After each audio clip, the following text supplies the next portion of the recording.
Oh man, we have a lot to talk about today.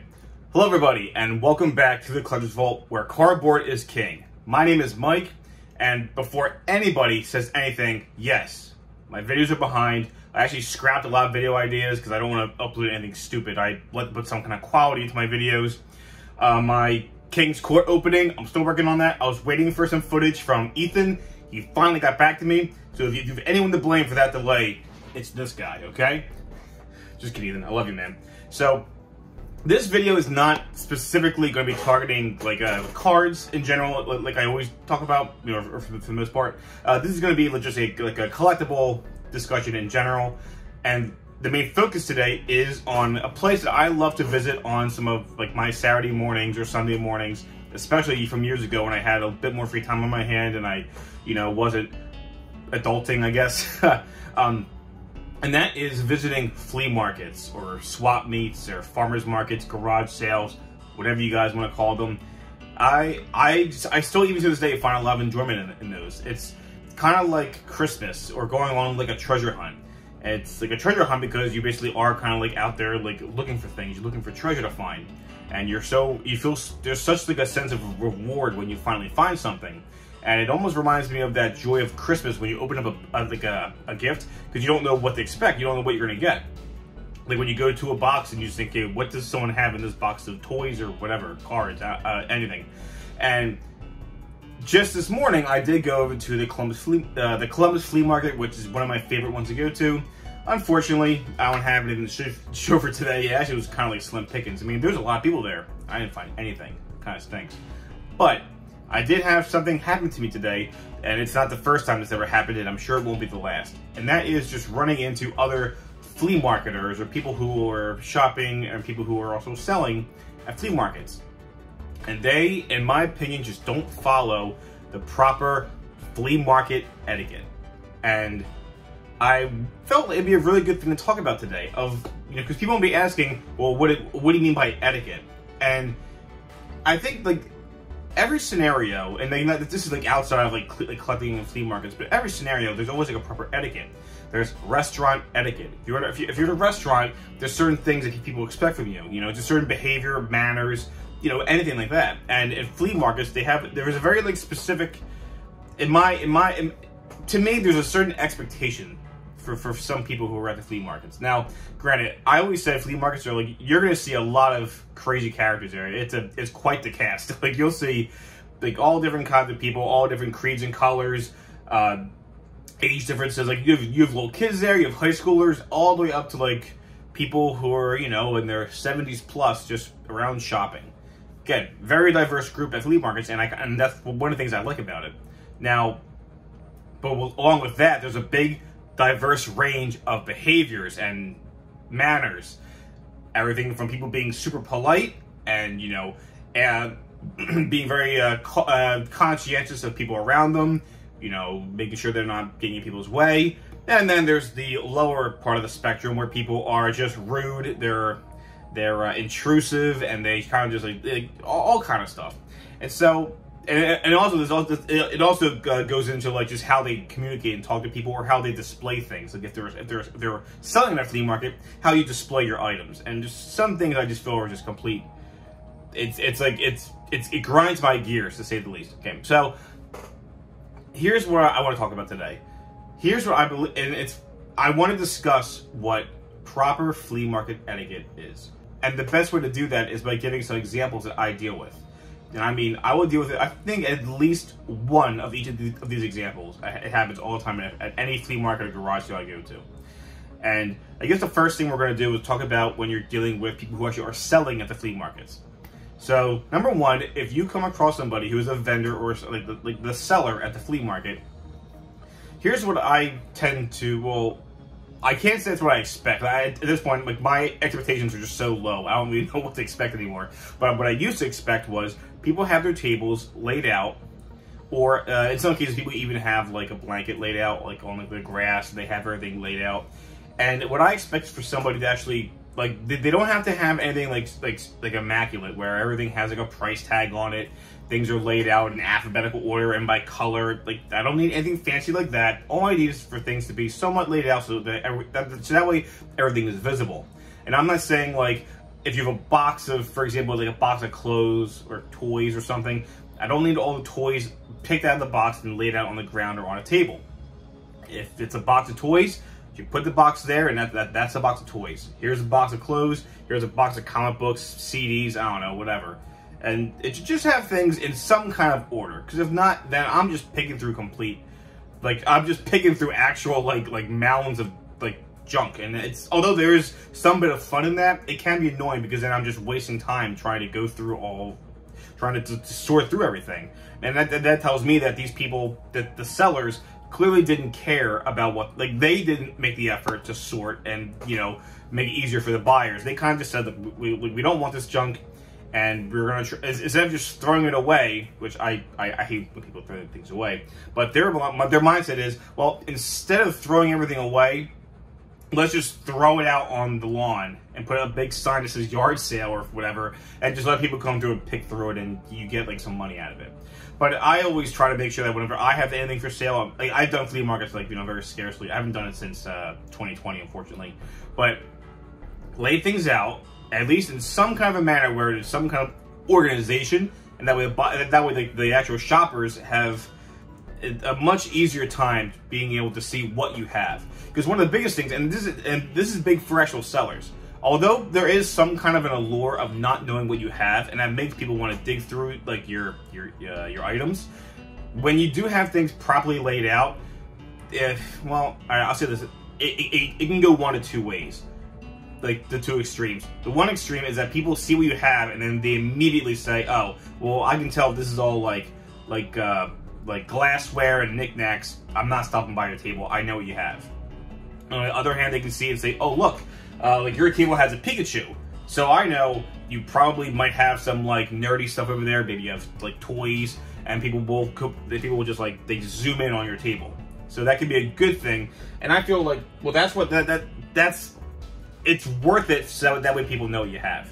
Granted, if you have things that are not of someone's interest, like, yeah, like you can't get around that. You're gonna come across, like, not everyone wants everything. You know, most of the time, people are at the flea market or a yard sale because they know what they're looking for. That's me especially. Like, I mean, like every now and again, I might like just browse at some of the more like the tables with things that I have no interest in, but I'll still think, oh, it is still kind of cool seeing like just the randomness of things, you know? I find that like somewhat enjoyable. But when I'm at a flea market, I know what I'm looking for, and I'm looking for, like, again, old video games, cards. Like I know I wear my glasses, and so that way I get a good eyesight of all the tables. And there are times where if I see a table full of junk, I don't bother thinking like, oh, like I wonder what's in there. But like, it's not worth my time having to dig through mounds of junk to finally find a Pokemon or a Yu-Gi-Oh card, or a pile of them stuffed at the bottom of the box, completely mangled in pieces. And I'm like, oh, then if anything, I'm more disappointed and more sad at that point. So the moral of this is, I advise, if you're a seller, have some kind of organization when it comes to your stuff. Make sure things are visible, so that way people know what you have, or they get a sense of what you have. And I guess even having like at least half of your items become visible, it'll lure people over to your table. And then if they do come across like a box of junk that they don't know what's inside, they feel, well, I'm already here, and I already picked up a few, like, I don't know, a few of those little like some candle holders that I really liked. I will take a look at this little box over here. Again, just a little friendly advice. It's bad to have things just completely disorganized. Now, number 2 for sellers is when it comes to negotiation. Now, and this will apply to the buyers as well. But for the sellers, you have to understand that it's a flea market. It's a garage sale.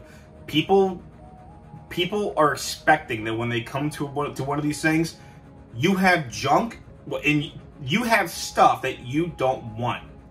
And instead of throwing it away, you're selling it here. Like, I know some people do make it like their living to do yard sales or to do flea markets, especially at the clubs when they go to. These people are here every single week. You know, like they actually like use like a block, and they can like rent out like their table for like months, or for a whole year, I think, sometimes. So basically, they're regulars. They're there every single week. And maybe if this is their living, like, hey, like, I wish you all the luck in the world. But with that being said, people come here and they're expecting to get things for cheap because these are things that you don't want. And the like garage sales are probably a better example because this is where like people were just cleaning out their garage, cleaning out their basement, cleaning out their loser son's bedroom, and putting all of his Pokemon and Yu-Gi-Oh cards and Magic cards and Hot Wheels, and say, here, you want them all at $20 and you can take it all. That's what people are expecting at these kind of things sometimes. And I pity anybody who had their parents do that to them. But the point is, you have to be negotiable with your prices. I see plenty of times people have things that like you wouldn't expect to see at anything else besides a yard sale. Like, I mean, like random things like canoes. I've actually seen Native American, like the cigar store Indians, like the wooden statues, like the one from Seinfeld. I've seen these things at the Columbus Flea Market, and I'm like, as funny as that is, I'm not spending like the $200 that the person wants on it. Like, in all honesty, maybe it really is worth something like that. Like, but like, who's bringing? The point is, who's bringing $200 to a yard sale? Like, sometimes I might, just because I don't know what I'm gonna find. Like, I'll bring like I'll bring some more money than I would normally take. But the average person is probably bringing like well under $100, maybe even under $50, just to pick up a few things for a few bucks. Like, that's kind of how people are. Like, granted, it's 2021 now, and a lot of times people can just use stuff like Venmo and PayPal, or they'll give you like 0.1% of a Bitcoin for something, you know. But because smartphones, and that's another problem I have later. So the thing is, you have to be negotiable. If you have a couple of things, you have like when things are like over $5, that's kind of like a gray area. Now, you know, obviously, it depends on what you have. Like, if you have, let's take cards, for example. So, if you have, like a stack of, just a random stack of, like, cards, and I see it all the time. I'll see, like, a random stack of cards on, like, a table. And it's like, oh, look, someone has, like, a little stack of Pokemon or Yu-Gi-Oh cards. I'm not expecting them to do something like, oh, I mean, some people might say, like, $20 for the pile. But a more common things, they'll say, people say, yeah, $5 for the pile. And I'm like, that's, like, perfectly within reason. Or they'll say, maybe they'll do like 10 cards for $1. I don't know. Like, there's all different kind of things you can do. In that case, I would say, like, if they have one of those real big boxes, like, you know, like one of those guys. If they have one of those things and they say, here, you can pick through 10 cards for $1, like, okay, that's somewhat understandable. And I'm sure if they were to say, if you want the whole thing, $100, like, it's a lot, and you shouldn't be doing that, but at least that's understandable and it's reasonable. If you have like anything like that's like not toy and card related, if you have like silverware, dishes, furniture, like you have to be negotiable with your prices. Furniture can obviously be a bit more expensive. If you're selling like a coffee table, I'm not expecting you to sell for $1. But like if you're selling like little tiny figurines and you start asking people like over $5 per figurine, that, and in all honesty, it might be worth that. I completely understand that. It might be worth it, but maybe they're worth more. Again, some pieces of cardboard are worth like hundreds of dollars. But the point is, at a flea market, you have to understand that the average person, especially like the casuals, they're gonna come over here and just think, oh look, like my grandmother would love to have some of these little like what are they called, the good memory figurines. Maybe they are worth $10 like retail if you try to sell them on eBay or whatever. But at a flea market, you gotta understand that if someone says, "Oh, I'll buy three for $10," like I'll pay $3 a piece, you have to be able to negotiate, because then, and that's where the point I'm trying to make is sometimes people there's no negotiation, like none at all, to the point where they actually they're rude about it. They'll say, like, that's the price. If you don't like it, go away. I mean, if the buyer was giving you a hard time, then sure, you can give a bit of pushback and say, like, look, if you're giving me a hard time, just go away. But I mean, if you're just trying to simply talk and negotiate with somebody and they're not willing to work with you, it's just, that's not the whole, like, you have to be able to work with people at these kind of things. To me, that's proper etiquette. It's just to be fair and negotiable. And some things might be expensive, and if someone doesn't want to pay the price, as long as you're just polite and you explain, like, look, this is the best I can do for you, And if we can't come to an agreement, then I'm sorry, then we just can't do business. Like, just there's so many different ways to approach these situations as opposed to getting mad and like getting mad and irate and just like yelling at somebody and causing a scene. Like stop it. Like what are you, 5? Just like chill. Sorry. Anyway, so there's that.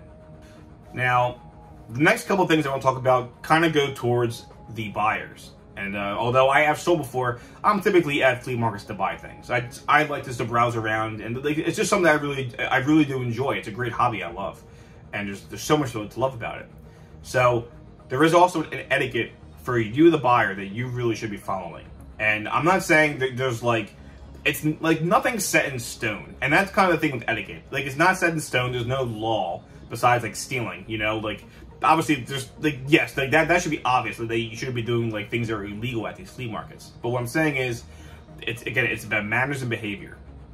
So I'm gonna jump over to kind of like piggyback off my last point, and that's being negotiable. If you're a buyer and you come to a table, and regardless if the prices are fair or like obscene, you can't get mad. If you're at a table and you see someone, again, it's just the best example I have. They have a stack of Yu-Gi-Oh! Pokemon cards, and they say, I want $1 a card, and if there's 50 cards here, I want $50. Now, if they were to let you look through it, and you can tell yourself, like, well, there's probably about $20 worth of cards here, and you try to say, oh, I'll give you, like, and again, you want to say, I'll give you $10 for this, like, that's the polite thing. You can say, well, it's a lot, I was thinking more like this, I don't know, just be polite, use your words. But but let's just say it is completely, it's completely too high, and they are not willing to budge on the $1 a card thing. You as the buyer just have to walk away and just say, oh, okay, well, thank you for your time. It looks like we're not going to do business. Just walk away. Don't make a scene. I can't stand it when people come over here and then they tell the seller, well, this is what it's worth. Like, even if you are correct, even if you are right in what you're saying, like, oh no, like this stack of cards is worth $20. I'll give you $15 for it. I'll give you $10 for it. Like, the seller does not want to hear that. Buyers don't want to hear it either when they say, well, I'm selling, like, again, the bad buyers, like, don't be this person. If the seller says, well, I think it's worth this, and you say, well, no, you're wrong, it's not worth that, like stop it. Just stop. You can't behave that way. You have to be reasonable. God, I'm dying. Be negotiable. Just be polite. It'll go so far. And then if you are a returning customer, like if you are at a place that has a yard sale every single week, and you go there and they recognize you, they might think, oh look, you're that nice. Like there's Mike. There's the nice guy who was polite last time. Maybe you guys did exchange names. Oh yeah, my name's Mike. I'm here all the time. I don't know why I keep shaking my hands. I'm Italian, I guess. I don't know. Like that'll go so far when you can then revisit certain yard sales, and then maybe people will work with you even more, give you better deals. Like, you never know. If they do recognize you, and to the point where they're like, oh wait, no, there's that jerk who was giving me a hard time with my cards, and he was like, being pushy, and just like they will definitely recognize you, and they will not even bother doing business with you. So just keep that in mind. Being polite goes such a long way. It really does. And I know I sound like a kindergarten teacher telling people this, but it's true. Like, some people just do not have good social skills, and I promise you, it's gonna backfire horribly in the real world. Like not just in like yard sales and flea markets, but like at work, among other family members. I don't know. It's like, oh gosh, being polite goes such a long way.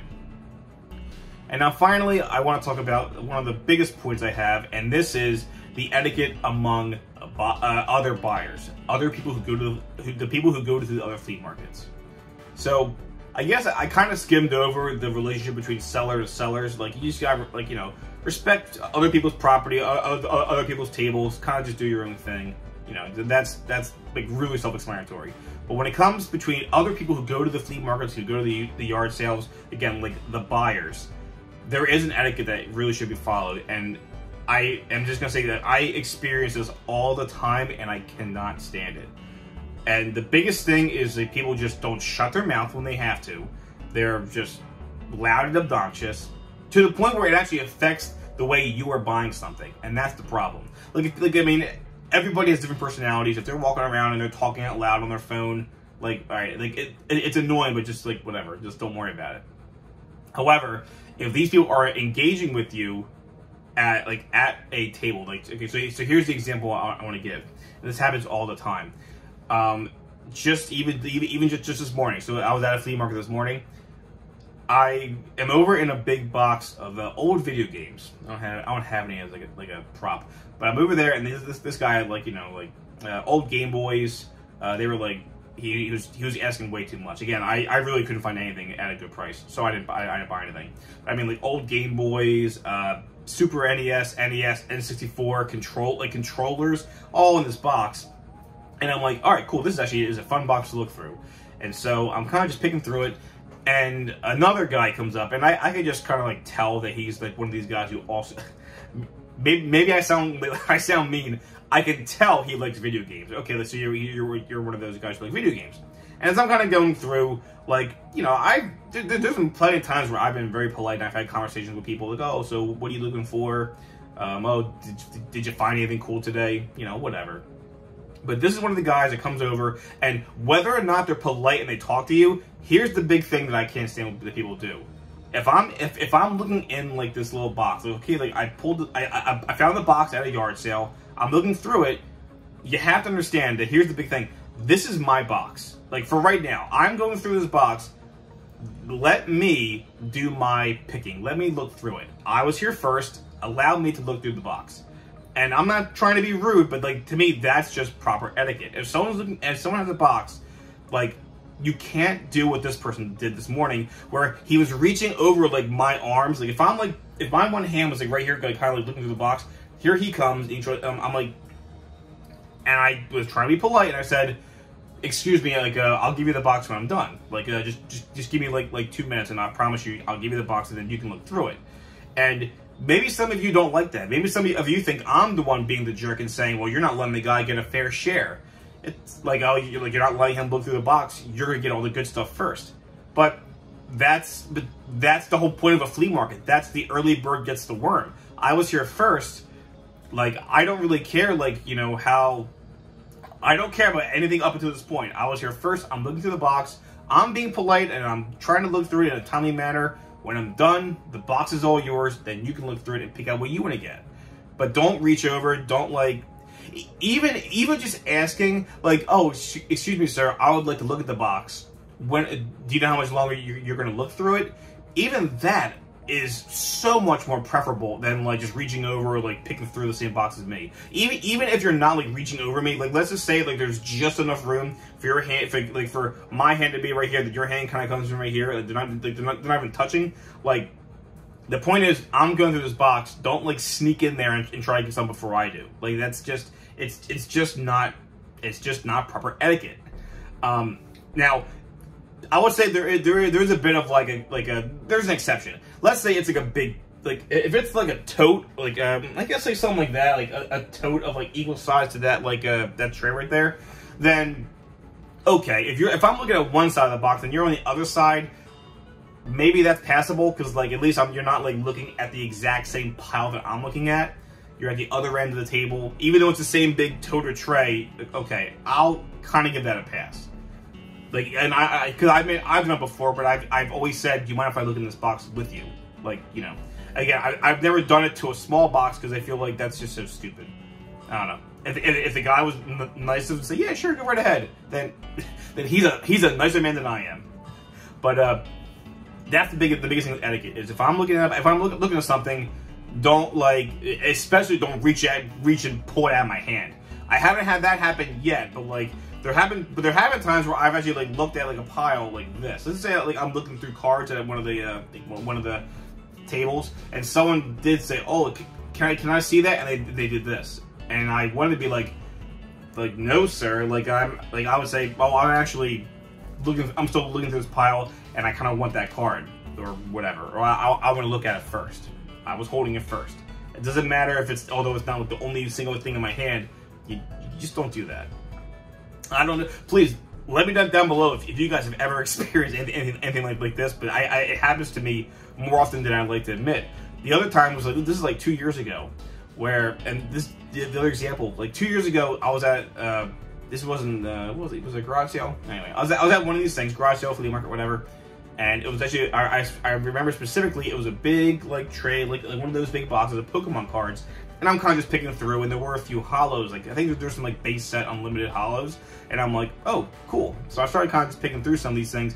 And this one guy that I recognize this guy all the time, and he's just so annoying. He actually owns a collectible store in my old neighborhood, and so he goes to, I guess, to pick up his own crap and put it in his store. But he comes over and he like obnoxiously says, "Oh, okay, you like Pokemon too?" And I'm like, "Yeah, Pokemon's cool. I like it." And he's like, "Oh, cool. Yeah, I only pick up the good." He's just going off and on, like just saying dumb BS. And I'm like, all right, that's cool, guy. I really don't care. And he's like, "Oh, are you done with that box yet?" And he's like, and I'm like, oh no, yeah, I'm still kind of just going through these cards. I'll be done in like a few minutes. And but even after I said that, he still reaches over and he grabs a handful of cards and he looks at the guy who runs the table, the seller, and he's like, hey, what are you selling these cards for? And I was like, dude, like that's like, stop it. I'm going through this box. Like, don't do that. I didn't actually say that. I was being too polite. I should have said, buddy, like that's not cool. Let me see the cards first. I'm going through this box. It was like a box like that, but it was small enough where like this is the box I'm picking through. Like, let me look through it first. And he was trying to actually grab some of the base set unlimited hollows, and I'm like, well, actually, man, I'm pulling those out right now first. Like that's one of the most triggering things that I can't stand. Is, again, the guy is not following proper flea market etiquette. And yeah, I'm getting kind of heated now. Good thing I have some delicious iced coffee. Oh yeah, sponsored by the coffee makers of this delicious coffee. Yeah. Anyway, so yeah, just kind of want to give you guys a little discussion about this thing. I think that this video is probably going over 20 minutes by now. I don't know. I just want to talk about proper flea market etiquette. Just in case, like, some of you guys are probably thinking, like, well, yeah, Mike, no duh. Like, we all follow this little, like, set of rules that you kind of, like, laid out. Like, that's just how you should behave. But a lot of people out there don't understand this. And to those who are watching who might be going against this little, like, guide that I just gave, this is not me trying to attack you. This is not me trying to say, oh, I think you guys are jerks and you guys, like, shouldn't go to flea markets. All I'm saying is just be very mindful of these things. Just be a polite individual. Be respectable of, be respectful of the people around you. Be respectful of the sellers. Be respectful of the other buyers. Just don't be intrusive. Don't be rude. Like, give people their time. Give people their space. It'll go a long way. And let's just say you get to a box. If you get to a table, and someone's getting to the good stuff before you do, it stinks. It's just, again, the early bird gets the worm. It's just one of those sad realities of the flea markets and the garage sales. And I've just been plenty of times where I get to a table and the guy grabs, like, the old Super Nintendo, like, console that I wanted to pick up for, like, $10. I'm just like I missed it. It happens, you know? And you just gotta move on with your life, then move on to the next table, you know? Life goes on. So, I hope this was helpful. I hope this was, you know, informational for certain people. Yeah, again, like, please let me know down below if you guys ever had any other funny experiences that are maybe, like, crazier than the ones that I gave you. Like, I don't know, did you ever have someone like use their dog to attack you? It's just that way they can get some before you did. I don't know, anything. So yeah, hope that you guys like this little change of pace for a video. I'm sorry I haven't been uploading, guys. Like, I've been working on some videos and just scrapping them because I didn't like how they were coming along. So I'm gonna try to upload more. Adulting's tough, but my spare time is very limited. But I'm trying to be more. I'm trying to do more on Instagram. Even Instagram, I've been like super lacking on, and I apologize for that. But anyway, guys, hope you loved this video, and so yeah, I guess I'll see you in the next one. So take it easy.